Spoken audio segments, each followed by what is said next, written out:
we're going to have introduction to contextual studies, try and sort of give us some examples and get us to sort of understand what we mean by it. And then the second half is about research, because obviously starting a course like this, you'll need research goes all the way through. So the research lecture, which is the second half, has some sort of research, good research practices and different ways of working with materials and sources. So that's the second half. Okay. Okay, so let's get cracking then. Okay, that's weird. Oh yeah, here we go. Okay, so what is contextual study? So yeah, no cultural artifact, so whatever that might be, a pot, you know, a painting exists in a vacuum. We often think it does, but nothing does. Okay, there's always something around it which influences it in some way. So every film, painting, building has connections to a range of contexts which have influenced their production and will influence the viewer's reading and understanding of them. I mean, we like to think that a thing just stands on its own, and we don't need any writing. We don't need to understand about the director, you know, but that's just not the case, really. I mean, some do more than others, to be fair, but generally, you know, that's the situation.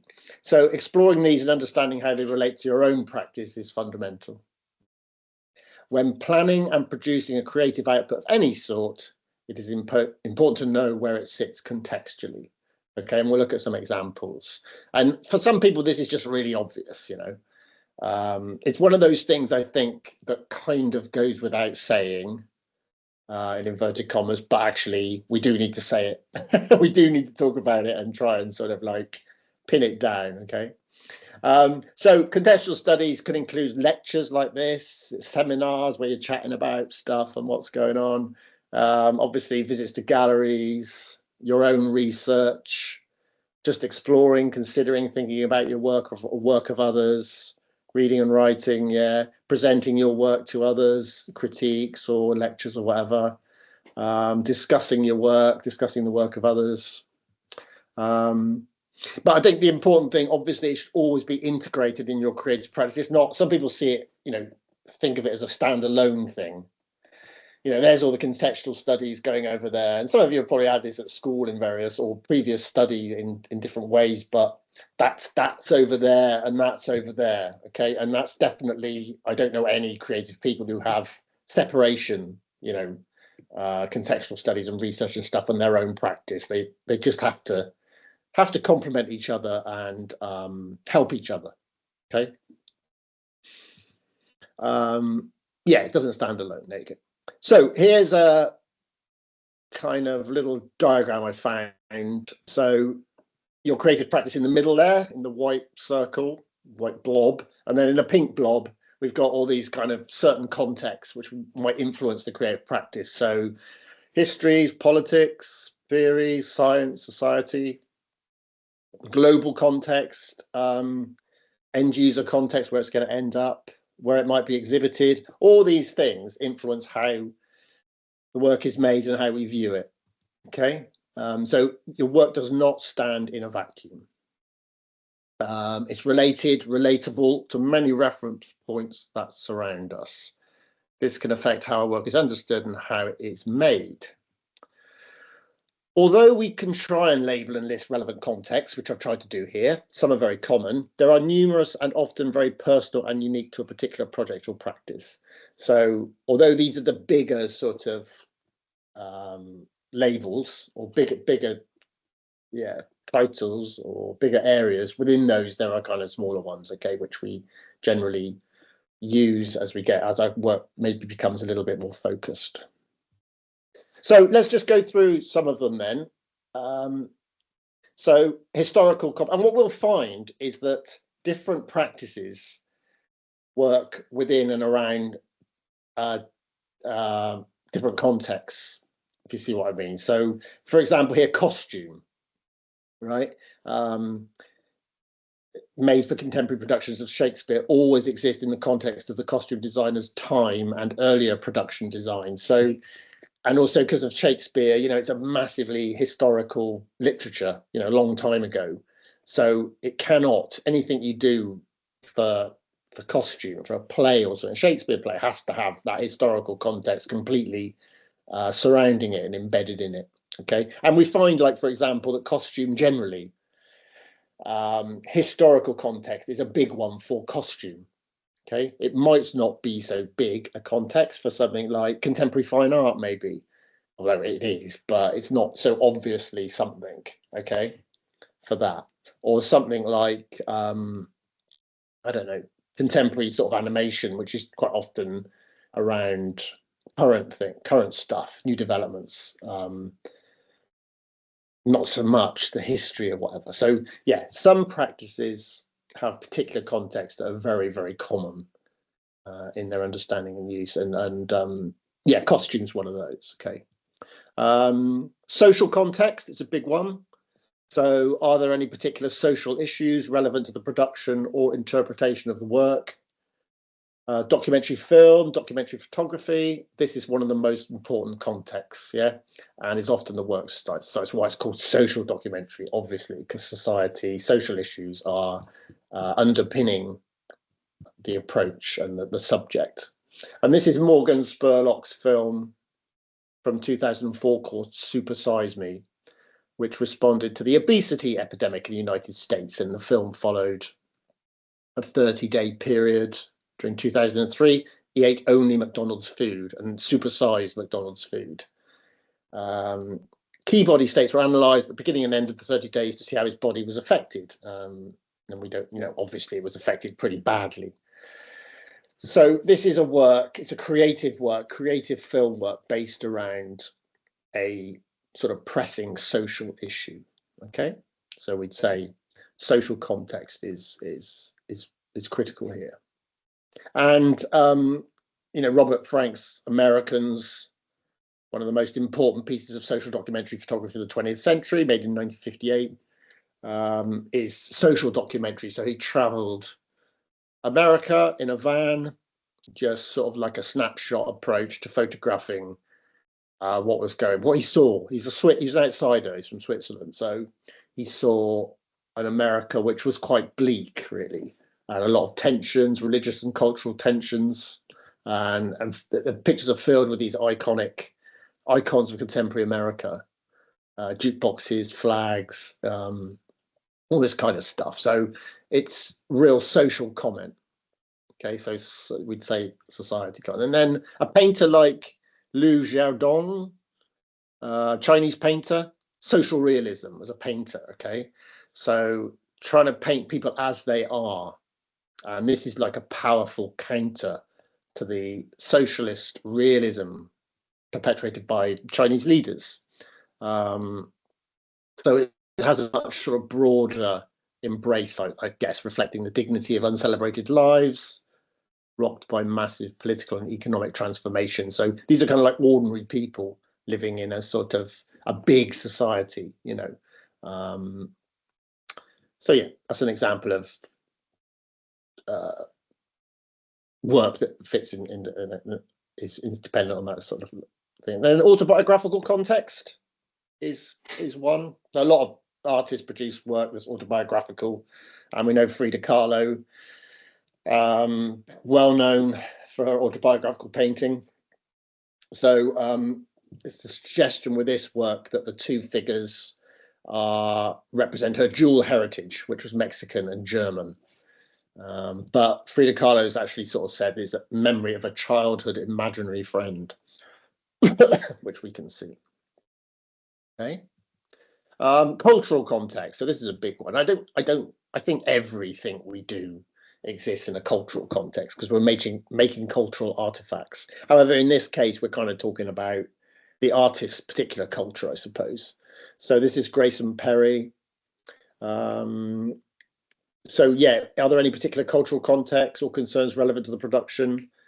When engaging with other cultures, ethical considerations are important. So I don't think we'd see Grayson Perry doing work about, I don't know, Muslims, Hindus in India. Do you know what I mean? He's not going to do that because he's not going to do work about another culture because he doesn't really understand it or he's not part of it. It would seem wrong. Okay. Whereas here he is, Grayson Perry, dealing with his own peculiar kind of British culture. And, you know, it's easier to take a critical view then, I think, of your own culture.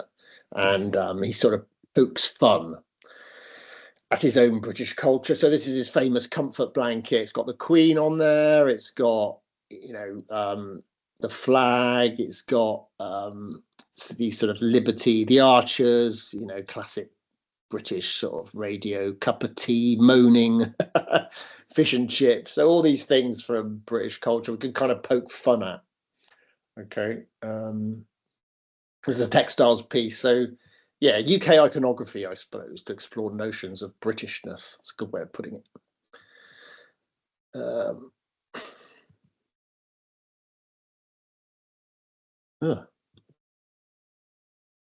Sorry. Political context. So that's a huge one. Are there any historical or current political issues that are influencing the production? So there's a lot of political upheaval, tensions around the world at the moment, and there will be a lot of artwork produced which responds to that. So yeah, extreme situations such as apartheid South Africa, Nazi Germany. Creative output was profoundly influenced by the dominant political climate. This is John Hartfield's work from the 1930s through to, you know, the Second World War. Lovely, amazing photo montages criticizing Hitler and the Nazi regime. So yeah, periods of war are often times of production of important works within art and design. The issues raised are engaged with by contemporary artists, and alternative ways of representing the tensions and horrors are explored. So often artists produce something which can kind of work on a different level than just writing or press photographs. Okay, so things that last, things that make a longer statement, bit more complex, maybe responding to complex situations in a more sort of lateral way. So yeah, political context is one we'll come across. Economic context. So in times of economic recession, the focus of such areas as advertising and architectural design changes to reflect the more financially austere situation. We've seen this recently in many cultures during COVID-19. So, you know, during that pandemic, a lot of advertising campaigns changed because the situation the world found itself in. This is a Levi's ad actually from 2011. So trying to associate their product with the working person, because this was a hard time for many people economically. And this is Alejandro Aravena's work in South America, social housing project. Very cheap to make, very easy to put up. So again, this is something that's economic because there's not much money around. It's also socialism. So this is like when we talk about context affecting work, this is a piece that has, you know, social, cultural, economic context influencing what happens. Yeah. How about theoretical context? That's one as well. So all disciplines have a theoretical discourse attached to them. This could be from establishing writing around it or new theorists exploring the nature of that medium. Okay. A major example would be Freud. His theories relating to the unconscious, which have heavily influenced particularly fine art practice and film, I'd say, from the surrealists onwards. So Freud's theories of things like the unconscious, the uncanny, how the mind works, you know, the dreams, all of that. It's like this is a major thinker, a major psychoanalyst, okay, whose ideas, yeah, absolutely just influence so much creative output. So that's an example of a theoretical discourse or theoretical context which underpins the making and the meaning of work. Scientific context is very common these days for artists to work within a scientific context. So yeah, it's common for this sort of engagement to be with areas outside of your practice, obviously. So physics, chemistry, biology, or human or social sciences. And this is David Hurst, created an exhibition in 1990 called Modern Medicine, produced work underpinned by fascination for natural history and the scientific. So it's a beautifully made mirror with little shelves with all these different pills and tablets arranged on the shelves. It's a very beautiful aesthetic piece. Yeah, so that's an example of work in a scientific context. And someone like Helen Story has a catalytic clothing, and this is the work. It's a lot of scientific sort of experimentation went, and these materials actually responded to the air, so changed depending on how pure the air was. So yeah, it's quite a conceptual kind of piece. I don't think people went around wearing it much, but the cloth worked. You know, it changed depending how much pollution there was in the air.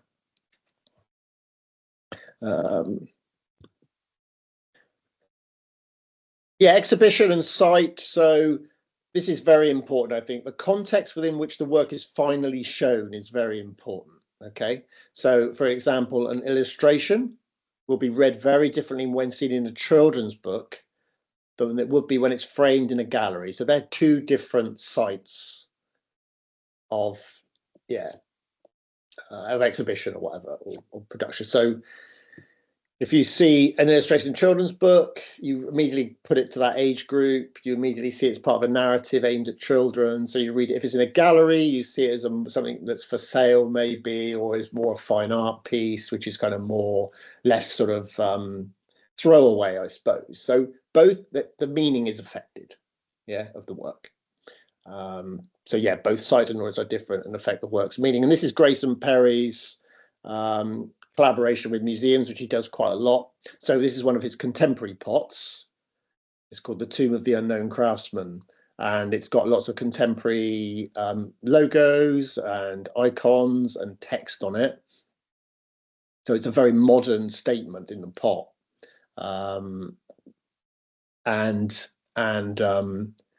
you know, its meaning is kind of exaggerated. The contemporariness of it is exaggerated because it's around lots of historical pots. Okay, so yeah. So Lewin's put a really interesting thing in the chat. So how does it shift with illustration, for example? How does it shift when children's books illustrations are years later put in a gallery? Yeah, that's very interesting, isn't it? So the context of those, and that is the case, you know, the classic children's book. So I don't know, Where the Wild Things Are or something like that by Sendak. The illustrations from that are fantastic things, and they will then be seen in a gallery because they've become important historical artifacts. So they'll change from being in a book, which is quite sort of manufactured, and then it goes into the gallery and it has a much more presence. So the gallery gives it, I suppose, more presence and more aura, and more importance than when it's in the children's book, which is thousands produced. Status, yeah, that's good. That's Luan Morris has said status. So that's yeah, the gallery gives it a higher status, I suppose. Yeah, good point. End user context. So we're talking about end user context refers to the intended audience, demographic, or market. Yeah. So, for example, if you're creating architectural designs, your end user would be the client. Yeah, and you need to set out clearly, communicate the design to the client. Okay. End user, again, for a children's book, end user is the child. So it have to be for that particular age group. Yeah. So, establishing what the end user context is can help to clearly define our role and what's required of us.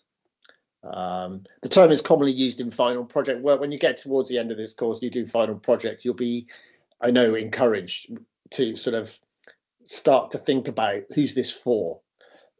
Okay, so if you're doing an illustration, is it for a children's book? Is it for an animation? Is it for, a zine, a contemporary zine? Is it if it's a piece of photography?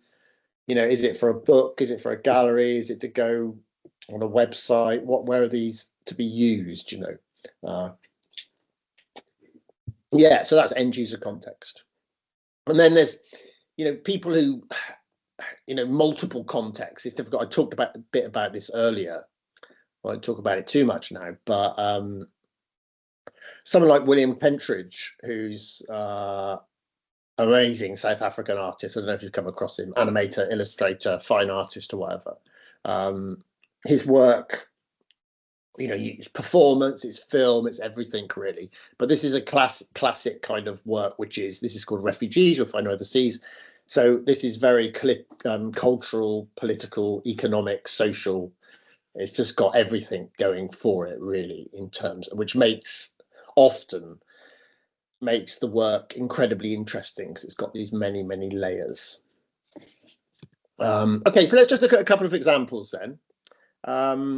How we unpick, you know, works contextually. So here is Gauguin's. I'm going to go back in time, and I've got contemporary one as well to look at. So here we have Gauguin's Vision After the Serpent from 1888. So a really classic old art history painting, which some of you might have come across.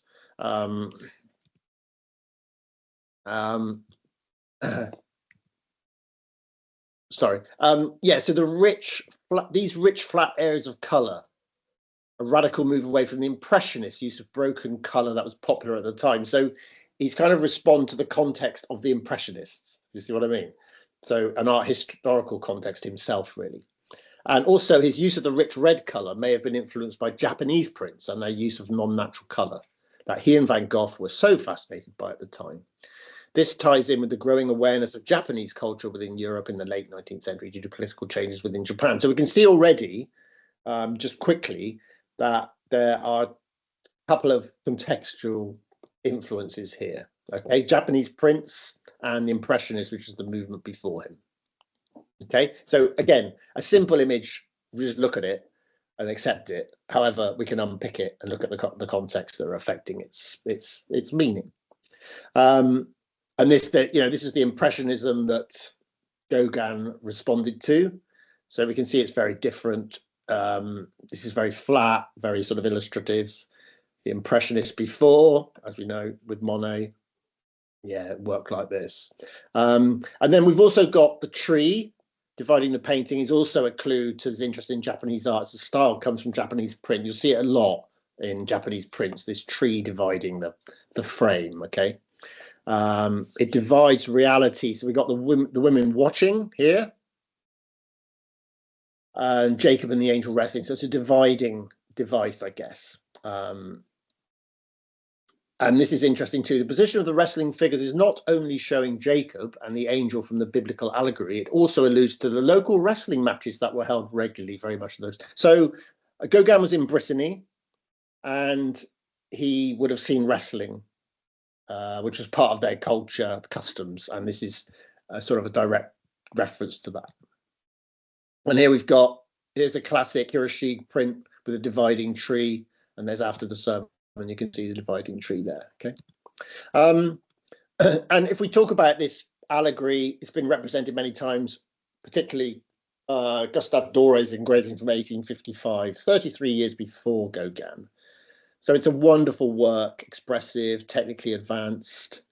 And we would say, though, that Doré's work 33 years before, based around the same allegory, doesn't have as many links and references that Gauguin's does, yeah? So we could say, and happily say, that Gauguin's work is at that period of change, in the late 19th century, to a more modernist period where things are a little bit more complex, referential to other things, yeah, where references outside of the image's frame became more common. You know, this is classical art and very beautiful, but things were much more then about what we see rather than what's outside of the frame. Okay, we see with Gauguin's work, there's a lot going on to unpick.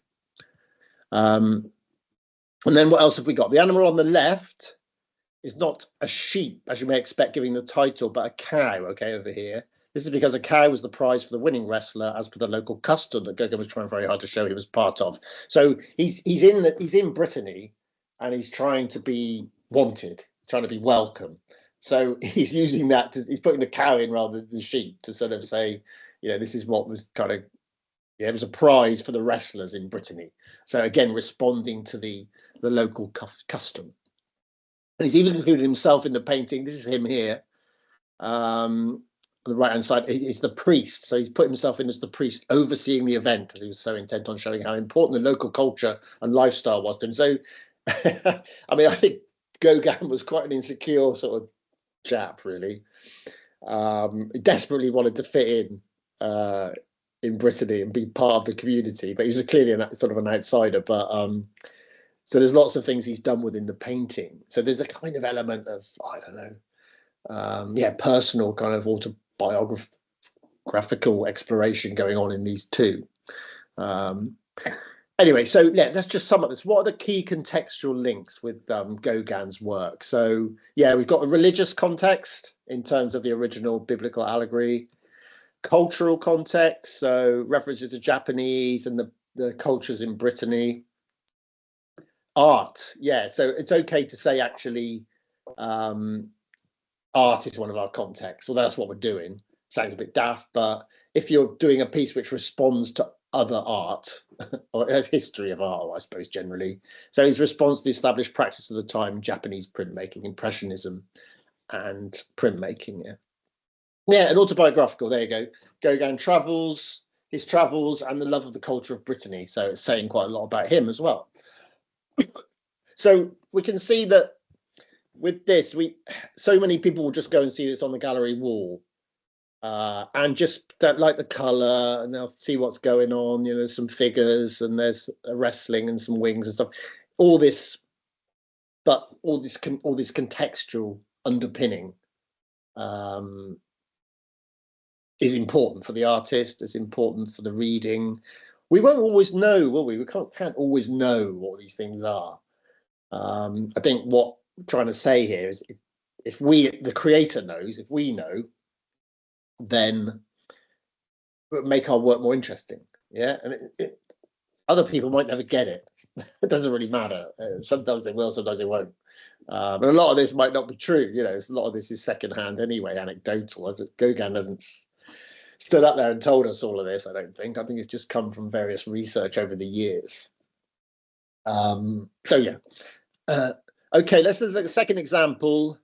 Maria Chiuri, who's a very well-known and influential fashion designer. This is the Dior Spring-Summer collection from 2020. And this is the sort of catwalk or presentation of that. It's designed by creative director of Dior, and the classical Greco-Roman era and its various interpretations seem particularly fertile ground for this ongoing exploration of femininity. Okay, this was a time when women were gods, so she decided to use that as her major historical context, to kind of, and social and political sort of context. Yeah. So the research drew her towards the peplos, which is the draped tunic worn by women in ancient Greece. But then she widened it to include references to other tunic designs worn by women of that time. So yeah, the tunic of the women of that time was the key sort of starting point for Chiuri's collection. And she collaborated with Judy Chicago, who's a prominent American feminist artist. It was unveiled in the grounds of the Musée Rodin inside a giant site-specific inflatable by American artist Chicago. And it was called The Female Divine. And then the banners behind had these questions on, you know, what if women ruled the world, question mark.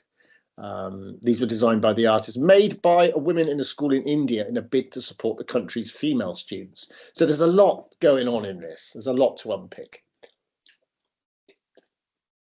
Not particularly common in fashion, I don't think, fashion shows.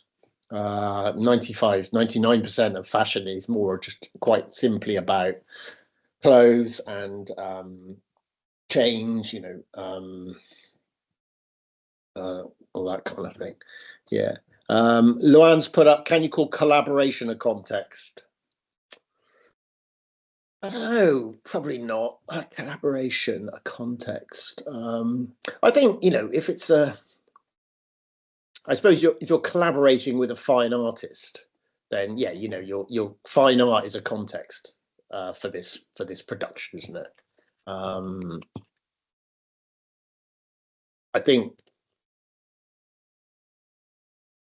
in some cases, if you're working with a team or with a, teamwork or in a community, I'd say, yeah, something like community collaboration, that would be a context, wouldn't it? Working with the community. You could call that a context, I guess. But yeah, interesting question, but I think yeah,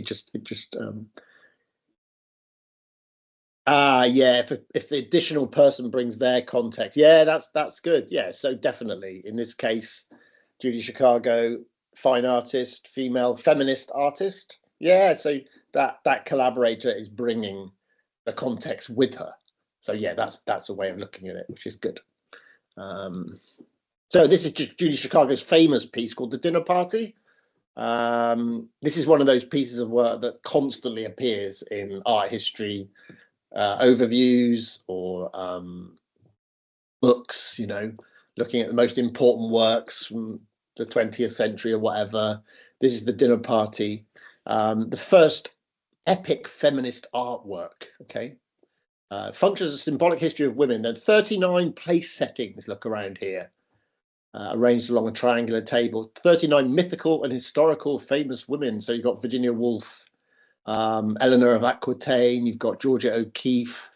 So yeah, Chicago said she got the idea while attending a real party, a dinner party once. There was all men, what professors.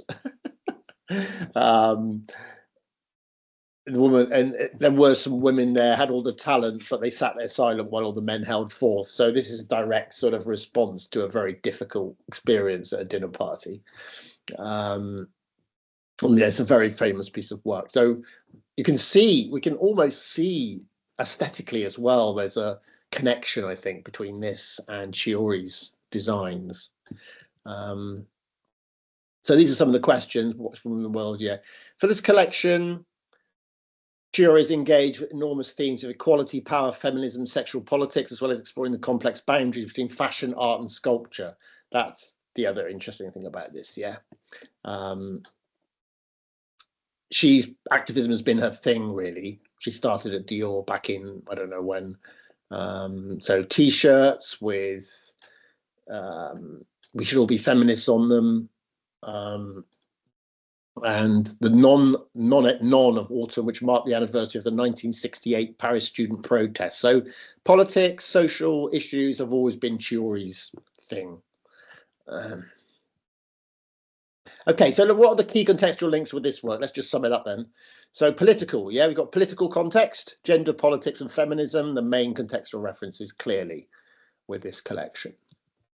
Historical context, references to ancient European cultures, in particular the Greco-Roman era. Contemporary art, yeah, as Loan was hinting at, collaboration with Judy Chicago, important American feminist artist, bringing her feminist fine art practice to the table. Okay, so just recap then about this first bit of the this morning's lecture. So a range of contexts profoundly influence the production of all art, design, and media practice and its subsequent interpretation. Okay, I think it's worth talking a little bit about, mentioning here, one of the ideas of a white walled gallery. You go into a gallery, it's a white wall, and there's a painting on it, is to try and stop the clamour and the clutter of other contexts coming in and influencing what you're seeing. Okay, so it's trying to sort of say this is it in its pure form, and nothing else is affecting it at all. So it's trying to minimise the noise, if you like, around it, which is quite important, I think, sometimes. But it's quite a battle, because there's always other things that are influencing things. Anyway, that's just a little aside. When producing artifacts such as a painting, a film, a book, or a piece of jewelry, a whole range of contexts are brought into play at all stages of production. Yeah, we've just seen that with couple of the examples. Identifying what these are, how they can be exploited, is a fundamental aspect of the creative process. So if you've got a project to do, or you're setting down to do a bit of creative work, and you said, actually, yeah, it's astronomy, scientific. This is a scientific context I'm interested in here, isn't it? My work's within, and particularly astronomy. So then you start, rather than getting a book out of the library on, you know, famous artists or illustrators, you get a book out of the library on astronomy. Yeah, and suddenly you are engaging in a discourse and a context outside of the art context. Okay. So you're looking at the book on astronomy, and you're looking at the way it's represented, looking at some of the colors in some of the images. You're reading about things that have happened historically. So you're bringing all that into your work. It's inevitably going to make it more interesting, I think.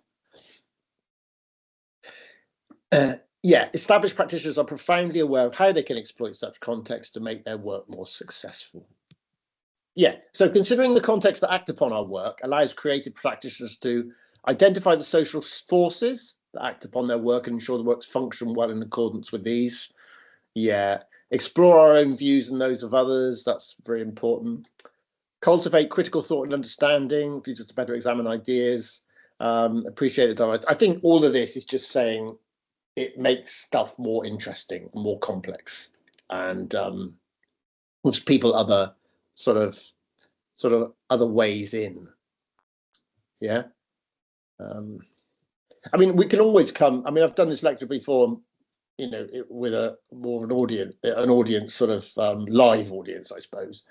And there are always examples of that people bring up of incredibly important, famous pieces of work where contextual references are minimal. But it's quite hard to find them, to be honest.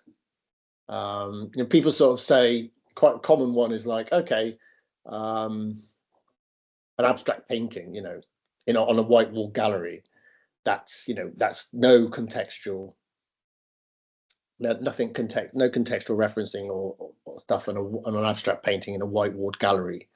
But then when you start to unpick it, there is actually quite a lot. But so there are things which don't have as much, you know, like the Chiori stuff, the fashion collection had loads, didn't it?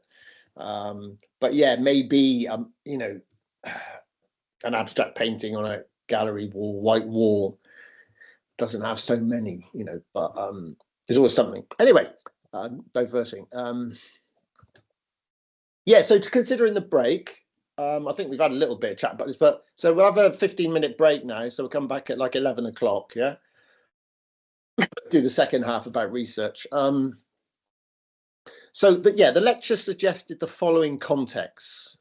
So we had historical, social, autobiographical, cultural, political, economic, theoretical, scientific, exhibition site, end user. So those are the ones we kind of, yeah. Are there any other contexts that you feel are relevant for inclusion? So just have a think in the next 15, 20 minutes, and then we'll then you can put them in the chat.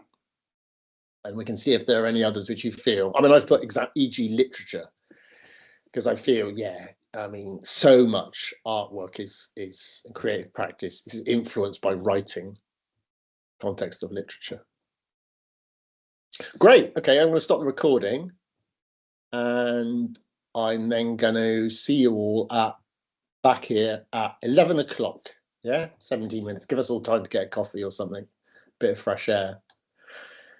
Great. Okay, I'll stop the recording, and